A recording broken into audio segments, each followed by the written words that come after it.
أعوذ بالله من الشيطان الرجيم. بسم الله الرحمن الرحيم.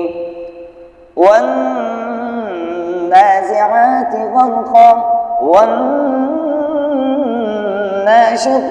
نشطا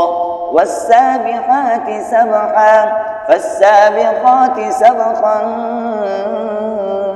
فالمدبرات أمرا يوم ترجف الراجفة تتبعها الرادفة قلوب يومئذ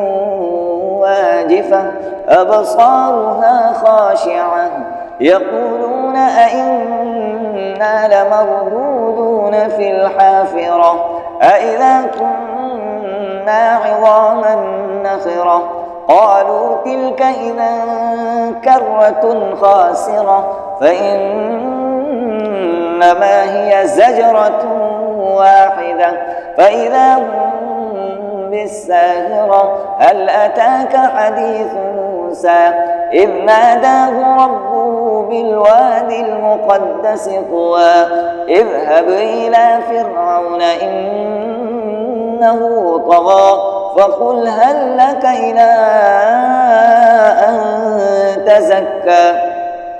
وأهديك إلى ربك فتخشى فأراه الآية الكبرى فكذب وعصى ثم أدبر يسعى فحشر فنادى فقال أنا ربكم الأعلى فأخذه الله نكال الآخرة والأولى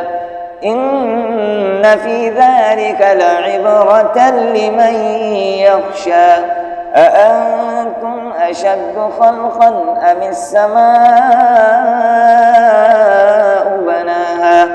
رفع سمكها فسواها وأغطش ليلها وأخرج ضحاها والأرض بعد ذلك دحاها أخرج منها ماءها ومرعاها والجبال أرساها متاعا لكم ولأنعامكم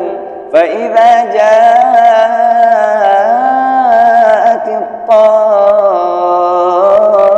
الطامة الكبرى يوم يتذكر الإنسان